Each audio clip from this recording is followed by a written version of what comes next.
کہ جہاں وہ حضرات بیٹھا کرتے تھے وہاں ان کے بت بنا کر رکھ دو اور ان کو وہی نام دو جو ان بزرگوں کے تھے۔ انہوں نے ایسا ہی کیا اور پتھر کے بت بنا کر ان کے نام ان بزرگوں والے رکھ دیے۔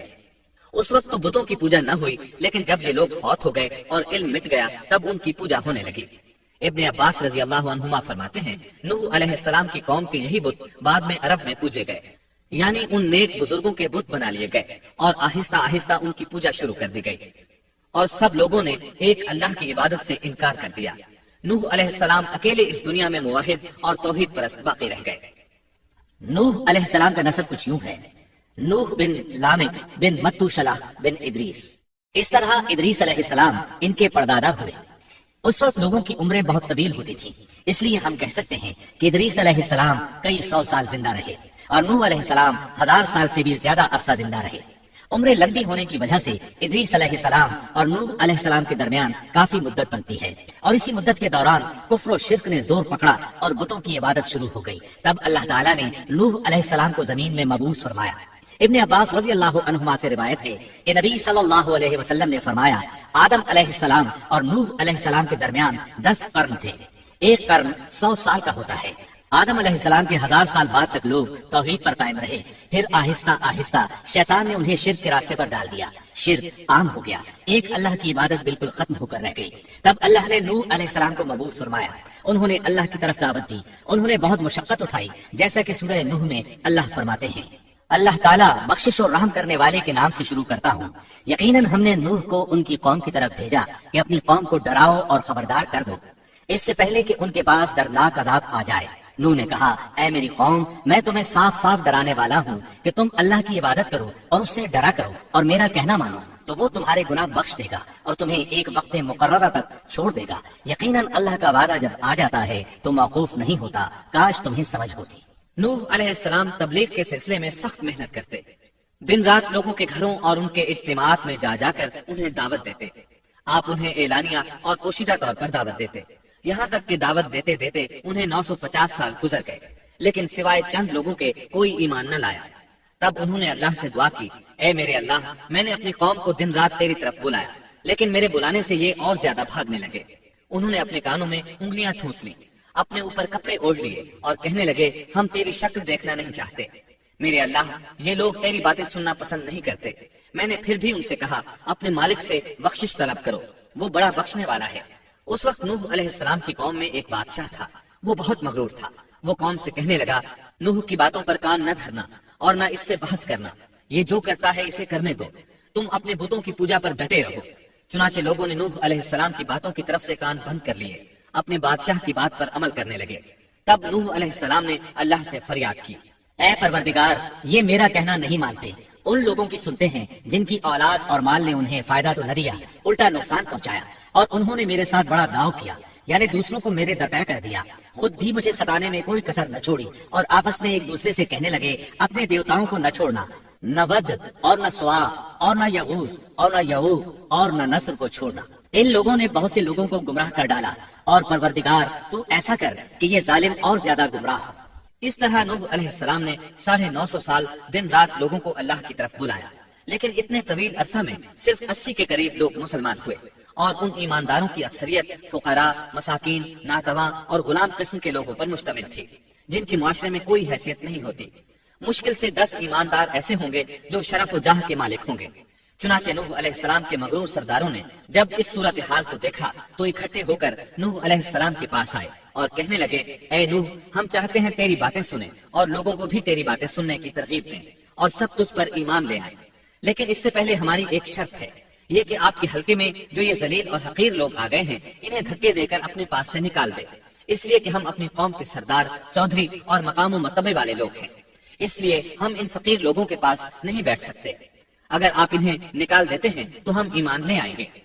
اللہ تعالیٰ نے نوح علیہ السلام کی قوم کے ان سرداروں کی تردید سورہ ہود آیات 27 تا 31 میں کی ہے۔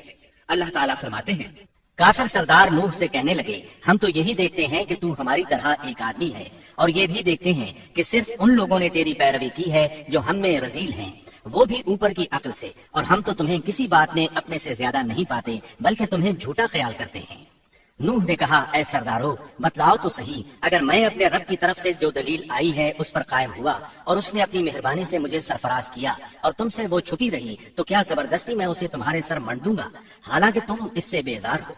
میری قوم والوں، میں تم سے اس پر کوئی مال نہیں مانگتا، میرا ثواب تو صرف اللہ تعالیٰ کے ہاں ہے، نہ میں ایمانداروں کو اپنے پاس سے نکال سکتا ہوں، انہیں اپنے رب سے ملنا ہے، لیکن میں دیکھتا ہوں کہ تم لوگ جہالت کی بات کر رہے ہو۔ میری قوم کے لوگوں، اگر میں ان مومنوں کو اپنے پاس سے نکال دوں تو اللہ کے مقابلے میں میری مدد کون کر سکتا ہے؟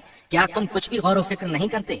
میں تم سے یہ نہیں کہتا کہ میرے پاس اللہ کے خزانے ہیں اور میں غیب کا علم بھی نہیں رکھتا، نہ میں یہ کہتا ہوں کہ میں کوئی فرشتہ ہوں، نہ میرا یہ قول ہے کہ جن پر تمہاری نگاہیں ذلت سے پڑ رہی ہیں اللہ تعالیٰ انہیں کوئی نعمت دے گا ہی نہیں، ان کے دل میں جو ہے اللہ اسے بخوبی جانتا ہے۔ اگر میں ایسی بات کہوں تو یقیناً میرا شمار ظالموں میں سے ہوگا۔ اس پر نوح علیہ السلام کی قوم اور اکڑ گئی اور وہ کہنے لگے، اے نوح بس بہت ہو گیا، تو نے ہمیں بہت ڈرا دھمکا دیا، اب اگر تو سچا ہے تو جس چیز کا وعدہ تو ہم سے کرتا تھا اس کو لے آ۔ نوح علیہ السلام نے ان کی بات سن کر کہا، عذاب لانا تو اللہ کا کام ہے، اللہ کو کوئی عاجز نہیں کر سکتا، اور جب اس کا عذاب آ جائے گا تو کوئی بھاگ نہیں سکے گا۔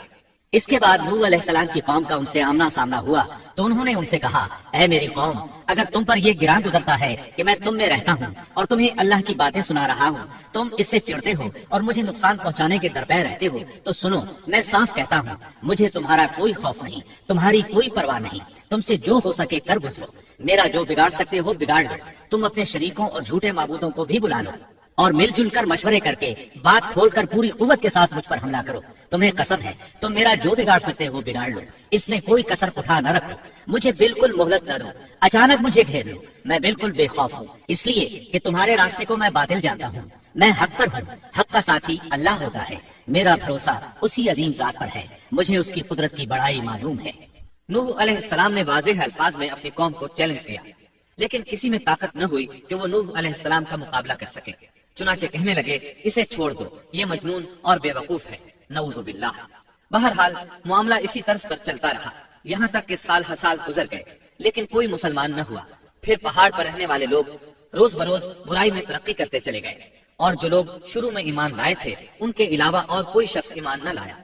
نوح علیہ السلام انہیں مسلسل دعوت دیتے رہے مگر بے اثر، یہاں تک کہ اللہ تعالیٰ نے نوح علیہ السلام کی طرف وحی کی کہ اب کوئی شخص ایمان نہیں لائے گا۔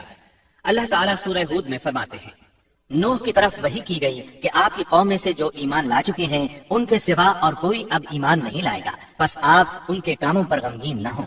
مطلب یہ تھا کہ آپ غم نہ کریں، اللہ کا حکم اب پورا ہونے والا ہے۔ غور فرمائیں، نوح علیہ السلام کے جذبے کو دیکھیے، مسلسل 950 سال تک دعوت دیتے رہے، لوگ انہیں جھٹلاتے رہے، لیکن پھر بھی ان سے نا امید نہ ہوئے۔ اب جب کہ اللہ کی طرف سے وحی آ گئی کہ ان میں سے اور کوئی ایمان نہیں لائے گا اور کسی میں طاقت نہیں کہ انہیں ہدایت عطا فرمائے، تو نوح علیہ السلام نا امید ہو گئے اور انہوں نے اپنی قوم پر بد دعا کی۔ اس کا ذکر اللہ تعالیٰ نے سورہ نوح آیات 26 تا 28 میں کیا ہے۔ نوح نے کہا، اے میرے پروردگار، تو روئے زمین پر کسی کافر کو رہنے سہنے والا نہ چھوڑ، اگر تو انہیں چھوڑے گا تو یہ یقیناً تیرے اور بندوں کو بھی گمراہ کر دیں گے، اور ان کے ہاں جو اولاد ہوگی وہ بھی بدکار ناشکرے ہوں گے۔ اے میرے پروردگار، تو مجھے اور میرے ماں باپ کو اور جو بھی ایماندار ہو کر میرے گھر آئے اور تمام مومن مردوں اور عورتوں کو بخش دے، اور کافروں کو سوائے ہلاکت کے اور کچھ نہ دے۔ اللہ تعالیٰ فرماتے ہیں کہ جب نوح علیہ السلام نے ہمیں مدد کے لیے پکارا تو پھر ہم نے اس کی مدد کی اور اسے ایک بڑی کشتی بنانے کی وحی کی، لیکن نوح علیہ السلام نہیں جانتے تھے کہ وہ اتنی بڑی کشتی کیسے بنائے، اور نہ ہی وہ بڑھئی تھے کہ اس کام سے واقف ہوتے۔ اس لیے اللہ تعالیٰ نے ان کی طرف یہ وحی کی کہ ہماری آنکھوں کے سامنے اور ہماری وحی کے مطابق ایک کشتی تیار کرو۔ اللہ نے وحی کے ذریعے ان کی رہنمائی کی کہ وہ اس طرح کریں، اور مزید تعلیم کے لیے جبرائیل علیہ السلام کو بھیج دیا، وہ انہیں بتلاتے گئے کہ اس طرح کشتی تیار کرو۔ نوح علیہ السلام ایک پہاڑ پر رہتے تھے، ان کے ارد گرد درخت نہیں تھے، نہ پانی تھا، چنانچہ انہوں نے بہت سے درخت اگائے، پھر ان کو کاٹا اور پہاڑ پر بیٹھ کر کشتی تیار کرتے رہے۔ آپ بڑے بڑے تختے بناتے اور لوہا لاتے اور ان سے کیل تیار کرتے، پھر ان کیلوں کو تختوں میں ٹھوکتے، آپس میں ان تختوں کو ملاتے، یہاں تک کہ ایک بہت بڑی مضبوط اور دیو ہیکل کشتی تیار ہو گئی۔ ایک روایت کے مطابق نوح علیہ السلام نے اس کو 100 سال میں تیار کیا۔ یہ تھی وہ کشتی جسے نوح علیہ السلام نے اللہ کی ہدایت کے مطابق تیار کیا تھا۔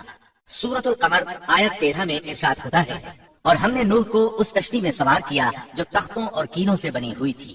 نوح علیہ السلام نے دعوت کا کام چھوڑ دیا اور کشتی بنانے لگے، وہ لوگ جب انہیں کشتی بناتے دیکھتے تو ان کا مذاق اڑاتے، کہتے نوح پہلے تو نبی تھا، اب بڑھئی بن گیا۔ مزید کہتے یہ کیسا مجنون ہے کہ پہاڑ پر کشتی بنا رہا ہے، تعجب ہے اس پر۔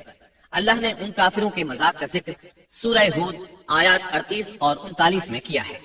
نوح کشتی بنانے لگے، اس کی قوم کی جو جماعت اس کے پاس سے گزرتی وہ اس کا مذاق اڑاتی۔ وہ کہتے اگر تم ہمارا مذاق اڑاتے ہو تو ہم بھی تم پر ایک دن ہنسیں گے جیسے تم مسخرہ پن کر رہے ہو۔ تمہیں بہت جلد معلوم ہو جائے گا کہ کس پر عذاب آتا ہے، جو اسے رسوا کرے اور اس پر ہمیشہ کا عذاب اتر آئے۔ اس کشتی کا حلیہ ابن عباس رضی اللہ عنہما سے ایک روایت میں یوں آیا ہے، وہ بیان کرتے ہیں کہ نوح علیہ السلام نے پہاڑ پر ایک کشتی تیار کی اور اسے تارکول سے لت پت کیا۔ اسی وقت سے تارکول کا ظہور ہوا۔ اس کشتی کا طول 300 گز، اونچائی 30 گز اور عرض 50 گز تھا۔ ایک اندازے کے مطابق اس کا طول 1 کلومیٹر سے زیادہ تھا اور اس کی بلندی اور گہرائی کے بارے میں کہا گیا ہے کہ 30 ہاتھ تھی، اور یہ کشتی عام کشتیوں کی طرح اوپر سے کھلی ہوئی نہیں تھی، بلکہ جس طرح اس کو نیچے سے بند کیا گیا تھا اسی طرح اوپر سے بھی بند کیا گیا تھا، تاکہ اوپر سے جو بارش برسے وہ انہیں نقصان نہ دے، اور جس طرح نیچے والے غرق ہونے سے محفوظ رہیں اسی طرح اوپر والے بھی محفوظ رہیں۔ گویا وہ ایک گیند کی مانند تھی۔ اس میں الگ الگ 3 درجے بنائے گئے تھے، ہر درجے میں ایک دروازہ تھا، اور یہ 3 دروازے اس طرح تھے کہ ہر دروازے کے اوپر ایک دروازہ تھا۔ یہ اس کشتی کا حلیہ تھا جس کے راوی ابن عباس رضی اللہ عنہما ہے۔ یہ کشتی آج بھی موجود ہے۔ اللہ تعالیٰ نے اس کشتی کو بطور عبرت اور نشانی کے باقی رکھا ہے، جیسا کہ اللہ تعالیٰ فرماتے ہیں، اور بے شک ہم نے اس واقعے کو نشانی بنا کر باقی رکھا، بس ہے کوئی نصیحت حاصل کرنے والا۔ اس صدی میں علماء کے ایک گروہ نے اس کشتی کو ترکی کے ایک پہاڑ پر پا لیا ہے۔ اب وہ 2 ٹکڑوں میں تقسیم ہو چکی ہے۔ اس کا حلیہ وہی تھا جو بیان ہوا۔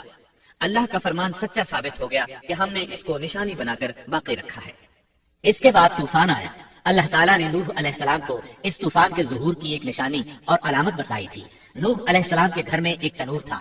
اللہ نے فرمایا جب یہ تنور جوش مارنے لگے اور پانی اس سے ابلنے لگے تو سمجھ لینا اللہ کا وعدہ آ گیا۔ چنانچہ اس وقت مومنوں کو اور اپنے اہل و عیال کو اور زمین پر بسنے والے تمام جانوروں کا جوڑا جوڑا اس کشتی میں سوار کر لینا۔ تنور سے کیا مراد ہے، اس کے متعلق مفسرین میں اختلاف ہے۔ بعض کہتے ہیں کہ اس سے مراد ایک چشمہ ہے جو زمین سے نکلتا ہے، لیکن راجع روایات کے مطابق اس سے مراد معروف تنور ہے جس میں آگ جلا کر روٹیاں پکائی جاتی ہیں۔ یہ تنور نوح علیہ السلام کے گھر میں تھا اور اسی کو اللہ نے طوفان کے آنے کی علامت بتایا اور فرمایا کہ جب یہ پھوٹ پڑے اس وقت ہر چیز کا جوڑا جوڑا کشتی پر سوار کر لینا۔ اللہ تعالیٰ سورہ ہود آیت 40 میں فرماتے ہیں یہاں تک کہ جب ہمارا حکم آ پہنچا اور تنور ابلنے لگا ہم نے کہا اس کشتی میں ہر قسم کے جوڑے دوہرے سوار کر لے اور اپنے گھر کے لوگوں کو بھی سوائے ان کے جن پر پہلے سے بات پڑ چکی ہے، اور سب ایمان والوں کو بھی۔ اس کے ساتھ ایمان لانے والے بہت ہی کم تھے۔ کشتی میں سوار ہونے والوں کی تعداد 80 بتائی جاتی ہے۔ چنانچہ جب تنور جوش مارنے لگا تو نوح علیہ السلام کشتی میں سوار ہو گئے۔ کشتی ان کی بستی میں لوگوں سے دور پہاڑ پر تھی۔ اللہ کی قدرت کہ تمام قسم کے جانور بھی کشتی کے پاس آ گئے۔ نوح علیہ السلام نے انہیں بھی سوار کر لیا۔ اللہ تعالیٰ سورۃ القمر آیات 11 اور 12 میں فرماتے ہیں بس ہم نے آسمان کے دروازوں کو زور کی بارش سے کھول دیا اور زمین کے چشموں کو جاری کر دیا، بس اس کام پر جو پانی مقرر کیا گیا تھا خوب جمع ہو گیا۔ آسمان سے نازل ہونے والا اور زمین سے نکلنے والا پانی کتنا تھا اس کا اندازہ اللہ ہی کو ہے۔ بہرحال اس پانی نے زمین پر رہنے والے انسان، چوپائے، حیوانات، غرض ہر چیز کو غرق کر دیا۔ اس بارے میں اللہ فرماتے ہیں نوح نے اپنی قوم سے تنگ آ کر ہمارے حضور دعا کی، ہم تو ہیں ہی بہترین طور پر دعاؤں کے قبول کرنے والے۔ فوراً ان کی دعا قبول کر لی اور اس تکلیف اور ایذا سے انہیں بچا لیا جو انہیں کفار سے روزمرہ پہنچ رہی تھی، اور ان کی اولاد کو ہم نے باقی رہنے والی بنا دیا، یعنی انہی کی اولاد سے پھر سے دنیا آباد ہوئی، کیونکہ صرف وہی لوگ بچے تھے جو کشتی پر سوار تھے، اور ہم نے ان کا ذکر خیر پچھلوں میں باقی رکھا۔ نوح علیہ السلام پر تمام جہانوں میں سلام ہو۔ ہم نیکی کرنے والوں کو اسی طرح بدلے دیتے ہیں، وہ ہمارے ایماندار بندوں میں سے تھا، پھر ہم نے باقی سب کو غرق کر دیا۔ اللہ مزید فرماتے ہیں جب پانی میں طغیانی آ گئی تو اس وقت ہم نے تمہیں کشتی میں چڑھا لیا تاکہ اس کو تمہارے لیے نصیحت اور یادگار بنا دیں، تاکہ یاد رکھنے والے کان اس کو یاد رکھیں۔ یعنی پانی اتنا زیادہ ہو گیا کہ اس سے تمام شہر، بستیاں، انسان اور جانور غرق ہو گئے، یہاں تک کہ پانی بلند پہاڑوں سے بھی اونچا ہو گیا، اور اتنے بلند پانی پر یہ کشتی نوح علیہ السلام اور ان کے ساتھیوں کو اپنے دامن میں سمیٹے اللہ کے حکم سے اور اس کی حفاظت میں پہاڑ کی طرح رواں دواں تھی، ورنہ اتنے طوفانی پانی میں کشتی کی حیثیت ہی کیا ہوتی ہے۔ نوح علیہ السلام کشتی میں سوار ہوئے اور انہوں نے اپنے ساتھیوں کو حکم دیا کہ وہ یہ دعا پڑھیں بسم الله مجريها ومرساها إن ربي لغفور رحيم. اللہ ہی کے نام سے اس کشتی کا چلنا اور ٹھہرنا ہے، یقیناً میرا پالنے والا بڑی بخشش اور رحم والا ہے۔ یہی اللہ کا حکم آپ کو تھا کہ جب تم اور تمہارے ساتھی ٹھیک طرح بیٹھ جاؤ تو کہنا الحمد لله الذي نجانا من القوم الظالمين وقل رب أنزلني منزلا مباركا وأنت خير المنزلين. سب تعریف اللہ ہی کے لیے ہے جس نے ہمیں ظالم لوگوں سے نجات عطا فرمائی، اور کہنا کہ اے میرے رب مجھے بابرکت اتارنا اور تو ہی بہتر اتارنے والا ہے۔ اللہ تعالیٰ نوح علیہ السلام کو نصیحت کر رہے ہیں کہ اللہ آپ کو اور آپ کے اہل کو نجات عطا فرمائیں گے۔ کشتی میں نوح علیہ السلام کے کافر بیٹے کے علاوہ تمام گھر والے سوار تھے۔ آپ کے کافر بیٹے کا نام کنعان تھا، وہ ایک طرف کھڑا تھا۔ نوح علیہ السلام نے اسے پکارا، میرے بیٹے اس کشتی میں آ جا اور کافروں کا ساتھی نہ بن، لیکن اس بدبخت نے کہا میں ابھی کسی پہاڑ کی چوٹی پر پناہ لے لوں گا جو مجھے اس پانی سے بچائے گی۔ نوح علیہ السلام نے کہا آج اللہ کے حکم سے کوئی بچانے والا نہیں مگر وہی جس پر اللہ رحم کرے۔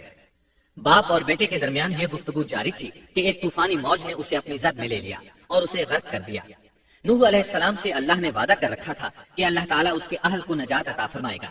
چنانچہ جب آپ کی آنکھوں کے سامنے آپ کا بیٹا غرق ہو گیا تو وہ پکار اٹھے، اے اللہ میرا بیٹا میرے گھر والوں میں سے تھا اور تو نے مجھ سے وعدہ کیا تھا کہ میرے گھر والوں کو نجات عطا فرمائے گا، اور تو تمام حاکموں سے بہتر حاکم ہے، لہٰذا ناممکن ہے کہ تیرا وعدہ پورا نہ ہو۔ واضح ہو کہ نوح علیہ السلام کا اپنے بیٹے کے بارے میں بات کرنا بطور استفسار تھا، بطور بحث نہیں تھا۔ آپ وضاحت چاہتے تھے۔ اللہ تعالیٰ نے فرمایا اے نوح وہ تیرے اہل سے نہیں تھا کیونکہ وہ کافر تھا۔ کفر نسب کو ختم کر دیتا ہے۔ ایک مومن کا دوسرے مومن سے تعلق ایک مسلمان بھائی کے کافر بھائی سے تعلق سے زیادہ بڑا ہے، اور حقیقی اخوت وہ ہے جس کی بنیاد ایمان پر ہو۔ کفر تو نسبی تعلق کو کاٹ دیتا ہے، اس لیے اللہ نے یہ نہیں فرمایا کہ وہ کافر ہے، بلکہ یہ فرمایا کہ وہ تیرے اہل سے نہیں ہے۔ ہمارے لیے بھی یہی حکم ہے، کسی مومن کا کافر کے ساتھ رشتہ نہیں ہو سکتا۔ اس کے ساتھ اللہ نے نوح علیہ السلام کو نصیحت فرمائی کہ آپ ہرگز وہ چیز نہ مانگیں جس کا آپ کو مطلقاً علم ہی نہ ہو، اور ہم آپ کو نصیحت کرتے ہیں کہ جاہلوں میں اپنا شمار کرانے سے باز رہیں۔ جب نوح علیہ السلام یہ بات جان گئے کہ ان کا سوال واقعے کے مطابق نہیں تھا تو فوراً اس سے رجوع کر لیا اور اللہ تعالیٰ سے اس کی رحمت اور مغفرت کے طالب ہوئے۔ اس موقع پر انہوں نے دعا کی۔ نوح علیہ السلام نے کہا اے میرے پروردگار میں تیری ہی پناہ چاہتا ہوں اس بات سے کہ تجھ سے وہ مانگوں جس کا مجھے علم ہی نہ ہو۔ اگر تو مجھے نہ بخشے گا اور تو مجھ پر رحم نہیں کرے گا تو میں خرابی والوں میں ہو جاؤں گا۔ یہ دعا انہوں نے مانگی۔ اپنے بیٹے کے متعلق سوال کے علاوہ نوح علیہ السلام نے اللہ تعالیٰ کی کوئی نافرمانی نہیں کی اور نہ اپنے نفس پر کسی نافرمانی کو شمار کیا۔ کشتی نوح علیہ السلام اور ان کے ساتھیوں کو لیے پانی کی موجوں پر بلند ہو رہی تھی، اور زمین پر موجود ہر چیز، انسان، حیوانات، چوپائے، پرندے غرق ہو چکے تھے۔ ان میں کوئی بھی باقی نہیں بچا تھا۔ اگر کوئی زندہ بچا تھا تو کشتی والے۔ ابن عباس رضی اللہ عنہما سے روایت ہے کہ نوح علیہ السلام اور ان کے ساتھی 6 ماہ کشتی میں رہے، اور بعض روایات میں یہ بھی ہے کہ وہ محرم کی 10 تاریخ کو کشتی سے نیچے اترے۔ آخر اللہ کے حکم سے طوفان رک گیا۔ اللہ نے زمین کو حکم دیا کہ وہ تمام پانی کو نگل جائے۔ زمین نے سارا پانی نگل لیا، زمین خشک ہو گئی۔ اللہ تعالیٰ سورہ ہود آیت 44 میں فرماتے ہیں اور فرما دیا گیا کہ اے زمین اپنے پانی کو نگل جا اور اے آسمان بس کر تھم جا۔ اسی وقت پانی سکھا دیا گیا اور کام پورا کر دیا گیا، اور کشتی جودی نامی پہاڑ پر جا ٹھہری، اور فرما دیا گیا کہ ظالم لوگ اللہ کی رحمت سے دور ہیں۔ کشتی جودی پہاڑ پر جا کر ٹھہر گئی۔ اب انہیں حکم ہوا کہ سلامتی کے ساتھ کشتی سے اتر آئے۔ آپ پر بھی برکت نازل ہوگی اور ان قوموں پر بھی جو آئندہ آپ کی نسل سے پیدا ہوں گی، اور آپ کی نسل میں سے کچھ لوگ ایسے بھی ہوں گے جنہیں ہم فائدہ تو ضرور پہنچائیں گے، پھر انہیں ہماری طرف سے دردناک عذاب پہنچے گا۔ بہت سی روایات میں یہ بات مذکور ہے کہ نوح علیہ السلام ایک لمبی مدت یعنی 6 ماہ کشتی میں طوفان تھم جانے کا انتظار کرتے رہے۔ آپ نے طوفان کے حالات معلوم کرنے کے لیے ایک کبوتر بھیجا جو واپس آ گیا۔ اسے پاؤں رکھنے کو جگہ نہ ملی، اسے دوبارہ بھیجا گیا تو وہ پھر واپس آ گیا۔ چند دن بعد اسے پھر بھیجا گیا تو وہ اپنی چونچ میں زیتون کی ایک ٹہنی لیے ہوئے تھا۔ اس سے نوح علیہ السلام نے معلوم کر لیا کہ پانی زمین سے کچھ ہی اونچا رہ گیا ہے اور درخت وغیرہ اگ چکے ہیں۔ کچھ دن بعد اسے پھر بھیجا گیا۔ اس مرتبہ وہ واپس لوٹا تو اس کے پاؤں خاک آلود تھے۔ نوح علیہ السلام نے سمجھ لیا کہ طوفان رک گیا اور زمین خشک ہو چکی ہے۔ سیرت کے کتب میں یہ واقعہ موجود ہے. اسی کی بنیاد پر سیرت نگاروں کا کہنا ہے کہ کبوتر کا آنا سلامتی کی علامت تھا اور اس کی چونچ میں زیتون کی ٹہنی نوح علیہ السلام کی بادشاہت کی طرف اشارہ تھا. اس طرح نوح علیہ السلام زمین پر اتر آئے. اس وقت اولاد آدم میں سے کوئی انسان سوائے ان لوگوں کے زندہ نہیں بچا تھا. جزیرہ عرب، فلسطین اور ان کے ارد گرد کا علاقہ غرق ہونے سے محفوظ رہا. ان کے علاوہ تمام زمین غرق ہوئی تھی. سب کے سب طوفان کی نظر ہو گئے. صرف نوح علیہ السلام سے اولاد پیدا ہوئی اور زمین میں ان کی اولاد کے علاوہ اور کسی کی نسل باقی نہ رہی. اسی وجہ سے نوح علیہ السلام کو آدم ثانی اور ابو البشر ثانی کہا جاتا ہے، کیونکہ تمام کے تمام بشر انہی کی طرف منسوب ہیں. سورۃ الصافات آیات 75 تا 77 میں اسی طرف اشارہ ہے. اور ہمیں نوح نے پکارا تو دیکھ لو کہ ہم کیسے اچھے دعا قبول کرنے والے ہیں. ہم نے اسے اور اس کے فرمانبرداروں کو اس زبردست مصیبت سے بچا لیا. اس کی اولاد ہم نے باقی رہنے والی بنا دی. ایک دوسرے مقام پر اللہ تعالیٰ دیگر امم اور رسولوں کے متعلق کلام کرتے ہوئے فرماتے ہیں، اے ان لوگوں کی اولاد جنہیں ہم نے نوح کے ساتھ چڑھا لیا تھا، وہ ہمارا بڑا ہی شکر گزار بندہ تھا. نوح علیہ السلام کے 3 بیٹے تھے، سام، حام اور یافس. سام کی نسل زیادہ تر سفید رنگت کی تھی.